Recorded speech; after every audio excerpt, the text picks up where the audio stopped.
When you think of the world of Pokemon, you probably picture a bright, colorful place, right? Full of friendship, adventure, catching 'em all. But what if someone took that world and just shattered it? Today, we are diving deep into a fan creation that grabbed the beloved Eevee and forged it into something dark, violent, and honestly, pretty unforgettable. Let's get into the story of the Untamed Echo. And misquote, straight from the source material itself, just sets the stage perfectly, doesn't it? It's basically a declaration that all the rules you thought you knew, yeah, throw them out the window. This isn't about fun and games anymore. It's about pure survival in a new, grimdark reality. So here's how we're going to break this all down. First, we'll meet this apocalyptic character. Then we'll look at the creator who dreamed him up. From there, we'll dive into the fan controversy, check out the complex legal questions it brings up, and finally, we'll talk about its undeniable legacy. Okay, so let's get right into it and talk about the creature at the heart of this whole thing. And I mean it, brace yourselves, because this is a total 180 from everything the official franchise stands for. I mean, this slide really says it all. On one side, you have the official Eevee. Cute, adaptable, a symbol of potential. But the Untamed Echo? It's the polar opposite. A male-only, dark/fighting type, biological weapon. It doesn't evolve to match its environment. No, it forces the environment to adapt to him. And believe me, the details just get more and more extreme. Get this.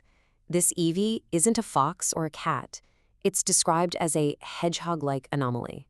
Oh, and he rides a motorcycle. And uses firearms. He was engineered in a lab, not born. He even uses psychological warfare, and in his story, he's defeated and killed other Pokemon, including Arceus, the literal god of the Pokemon universe. The creator's goal here could not be more clear. You've got this dark, world-burning philosophy right next to an image of an innocent little plush toy. It just perfectly captures the project's entire mission, to completely shatter that classical image and replace it with something way more intense. So you have to be asking yourself, who on earth comes up with something like this? Well, let's pull back the curtain and unmask the creator behind all this chaos.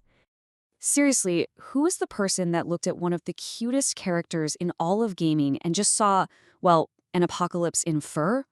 Well, it turns out the creator is a young fan named Walter R. He's the author of something he calls the Character Reinvention Collection, which is basically a whole series of these super radical takes on iconic characters. Now, this part's really important to understand. This was never about money. From the very beginning, it was a non-profit passion project. For Walter, this whole extreme reinvention wasn't some kind of attack on Pokemon. It was his way of expressing a really deep personal passion for the franchise. And a huge influence starts to make sense when you learn about his other passions. Walter is described as a totally obsessed fan of Sega's Sonic the Hedgehog. And once you know that, you can really see that edgy, cool 90s archetype all over his Eevee's design and attitude. As you can probably imagine, a project this extreme did not go unnoticed. In fact, it pretty much ignited a firestorm of controversy within the Pokemon fan community. The critics had, let's just say, a long list of problems. They argued it completely rejects the cute Pokemon vibe we all know and love, that it's totally inappropriate for a family-friendly brand, and it's full of violence and profanity. They also called out the male-only depiction, the use of religious themes like atheism and Catholicism, and even bringing in dark, real-world history like World Wars and the Holocaust. And the backlash wasn't just about the story either. It was also about the in-universe mechanics. Critics said the character's abilities were entirely unfair, basically arguing that giving him moves with invincibility frames was like using literal cheat codes that just broke the game. So this whole controversy, it really opens up a much, much larger conversation, one that goes way beyond Pokemon and right into the heart of creativity, copyright, and even constitutional rights. At the center of this whole debate is this legal concept called a transformative work. The basic idea is that if a new creation adds enough new meaning or expression to an old one, it might be protected under fair use laws. And let's be real, you can't get much more transformative than turning Eevee into a motorcycle-riding mercenary. And this brings us to a fundamental balancing act. The U.S. Constitution's First Amendment protects freedom of speech and expression, which is a big reason a project like this can even exist. So the big question becomes, when does a fan's right to express themselves start to clash with a corporation's right to protect its property? Now, while critics felt this project took freedom of speech to an extreme, It really does mirror a real-world legal fight. Big corporations like Nintendo are famous for issuing DMCA takedowns against fan projects.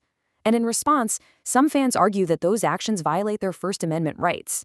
The debate even pulls in the Fourth Amendment, with some people claiming that when a company remotely bricks your console for modding, that's an unreasonable seizure of your property. So, putting the controversy aside for a second, what is the lasting impact of this dark Eevee? I mean, why does a fan creation like this even matter in the long run?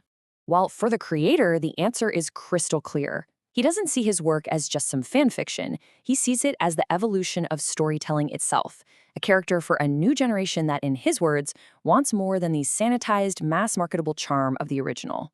Walter argues that his creation is way more than just a character. He calls it a creative thesis. It's intentionally designed to be analyzed, to be debated, to turn people from passive fans into active theorists, digging into its meaning, its lore, and its morals. And wow, this final quote from Walter just perfectly sums up the incredibly profound personal connection he has to this work. For him, this Eevee isn't just a Pokemon. It's his cornerstone, his legacy, his myth. Which leaves us with the one massive question at the heart of this entire story. In an age of remixes, mods, and fanfiction, where do we draw the line? Where does a fan's right to express their passion end and a corporation's right to control its creations begin? The story of the Untamed Echo doesn't really give us an easy answer, but it definitely forces us to confront the question head-on.